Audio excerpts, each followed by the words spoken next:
الحمد للہ رب العالمین والصلاة والسلام علی رسولہ الکریم اما بعد فاعوذ باللہ من الشیطان الرجیم بسم اللہ الرحمن الرحیم قل هو القادر علی ان یبعث علیکم عذابا من فوقکم او من تحت ارجلکم او یلبسکم شیعا ویذیق بعضکم بعض بعض انظر کیف نصرف الآیات لعلہم یفقہون صدق اللہ العظیم فجاء محمد سراجا منیرا فصلوا علیہ کثیرا کثیرا۔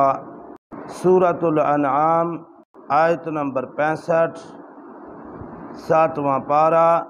ارشاد باری تعالیٰ، قل کہہ دو اے میرے نبی صلی اللہ علیہ وسلم، فرما دیجئے هو القادر علی ان یبعث علیکم عذابا من فوقکم، کہ وہ یعنی اللہ اس پر قدرت رکھتا ہے کہ تم پر اوپر سے عذاب نازل فرما دے، او من تحت ارجلکم، یا تمہارے قدموں کے نیچے سے عذاب آ جائے، او یلبسکم شیعا، یا پھر تم فرقہ فرقہ ہو جاؤ، تمہیں فرقہ فرقہ کر دے، گروہ گروہ بنا دے، وَیُذِیقَ بَعْضَکُم بَأْسَ بَعْضٍ، اور پھر آپس کی لڑائی کا تمہیں ایک دوسرے کے ساتھ مزہ چکھائے۔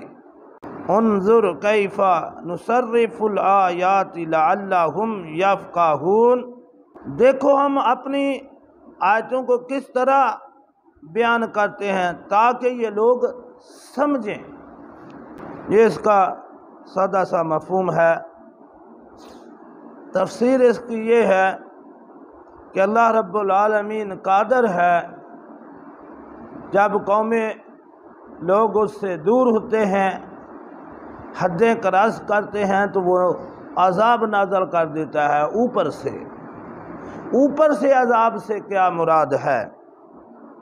ایک تو سیدھا سیدھا اس کا مفہوم یہ ہے کہ پچھلی قوموں کو جب ہم دیکھتے ہیں کہ کسی قوم کے اوپر تیز ترین ہوا آندھی بھیج دی اور وہ لوگ ہوا میں ایسے اڑتے تھے جیسے تنکے اڑتے ہیں،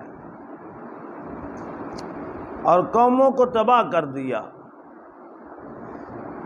یا قوم لوط کی طرف دیکھیں، اللہ رب العالمین نے اوپر سے، قوم بڑے انتظار میں تھی کہ بارش آنے والی ہے، لیکن اللہ نے بارش کی بجائے پتھر برسا دیے۔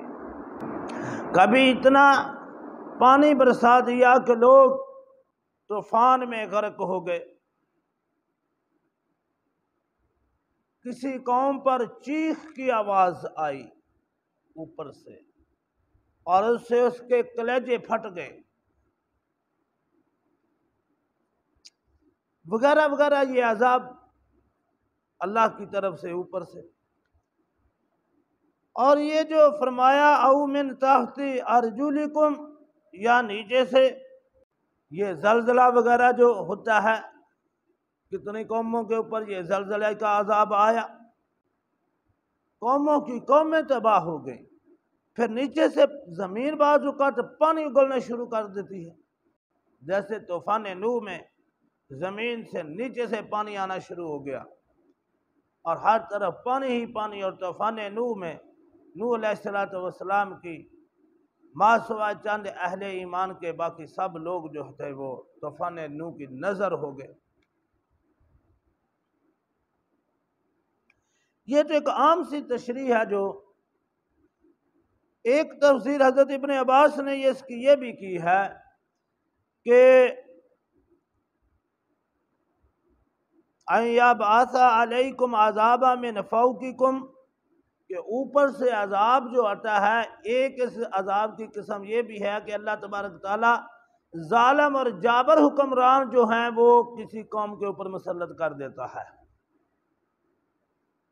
پھر وہ اس قوم کا جینا حرام کر دیتے ہیں۔ یہ بھی ایک عذاب کی قسم ہے جو اس وقت دنیا پہ آئی ہوئی ہے، ہمارے اوپر بھی یہ ہے کہ ہاں عام بندے کا جینا بھی مشکل ترین ہو گیا ہے، یہ بھی اللہ کی طرف سے عذاب ہے، ہم سمجھیں یا نہ سمجھیں۔ جب ظالم اور جابر حکمران اوپر آتے ہیں تو پھر نیچے والوں کا جینا بڑا مشکل ہو جاتا ہے۔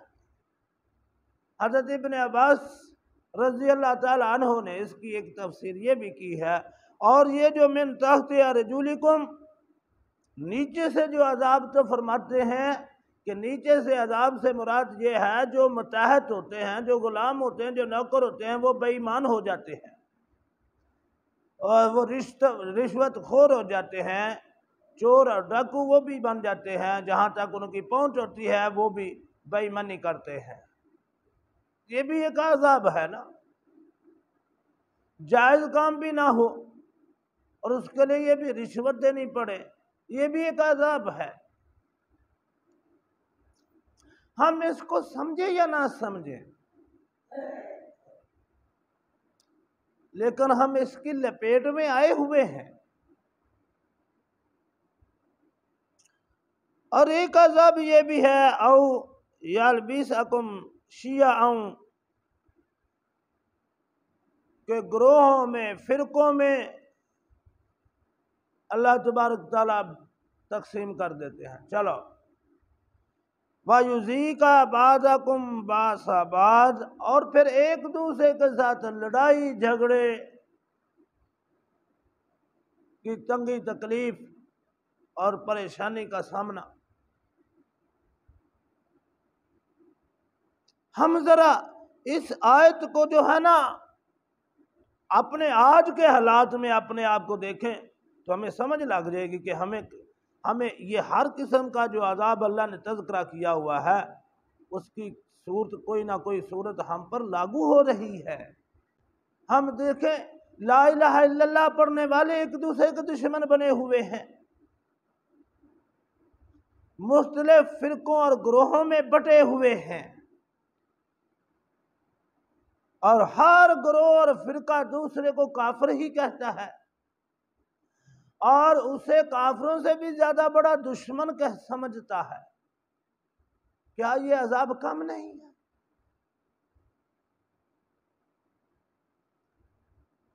جو ایک اللہ کو ماننے والے، ایک رسول کو ماننے والے، ایک دین کو ماننے والے، ایک قرآن کو ماننے والے، ایک کلمہ پڑھنے والے جب ایک دوسرے کے گلے کاٹنے پہ آ جائیں تو یہ اللہ کی طرف سے عذاب ہی ہے، اور کیا ہے۔ روایت میں آتا ہے، حضرت سعد بن ابی وقاص کا بیان ہے کہ ہم رسول اللہ صلی اللہ علیہ وآلہ وسلم کے ساتھ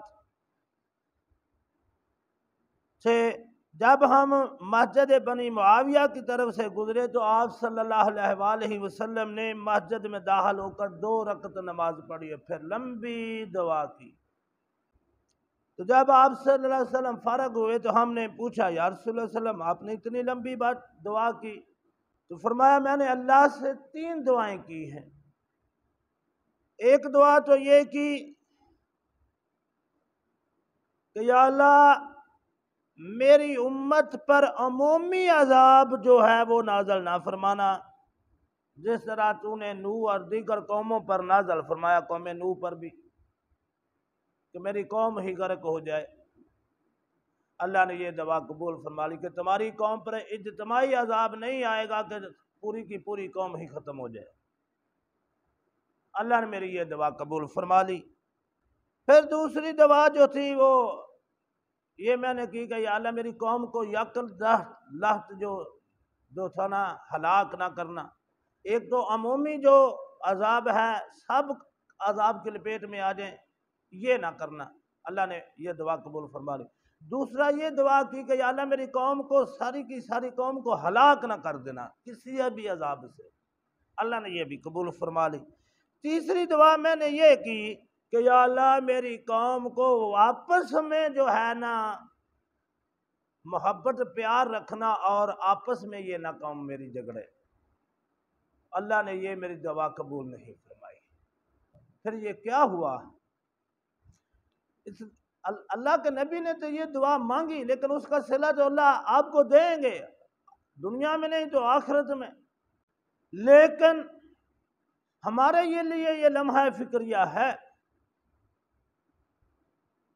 جو ہم نے ہر مسلمان نے 1.5 انچ کی اپنی مسجد بنا لی ہے اور باقی سارے مسلمانوں کو غلط ہی سمجھتا ہے۔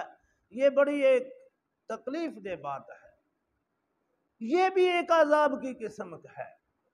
اللہ، اقبال نے کیا کہا تھا؟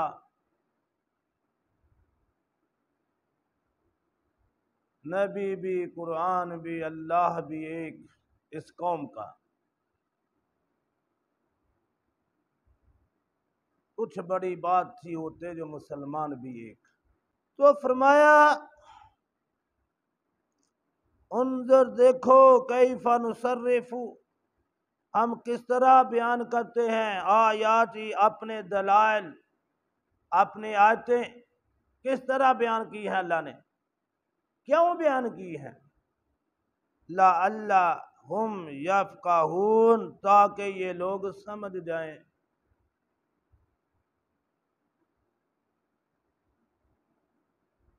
یہ اللہ نے عذابوں کا تذکرہ کیوں فرمایا؟ یہ برے حکمرانوں کا تذکرہ، ظالم اور جابر حکمرانوں کا تذکرہ کیوں فرمایا؟ کیوں غلاموں اور نوکروں کے بے ایمان ہونے اور ان کے غلط ہونے کا تذکرہ کیوں فرمایا؟ یہ سارا کچھ کیوں فرمایا ہے؟ پھر آپس میں فرقے بازیاں اور ایک دوسرے کے خلاف ہونا یہ کیوں فرمایا؟ تاکہ ہم سمجھیں، ہم اپنا راستہ متعین کریں کہ ہم نے کس راستے پر چلنا ہے، ہماری منزل کیا ہے، ہم نے کس طرف جانا ہے۔ تو اللہ نے فرمایا انظر کیف نصرف الآیات لعلہم یفقہون۔ آیت کے آخر کے حصے میں اللہ رب العالمین نے کمال بات سمجھائی ہے۔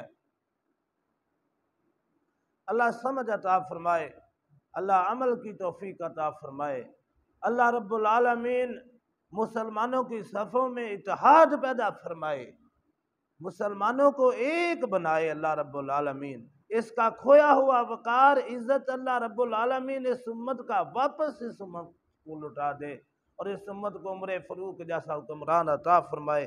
وما علینا الا البلاغ المبین۔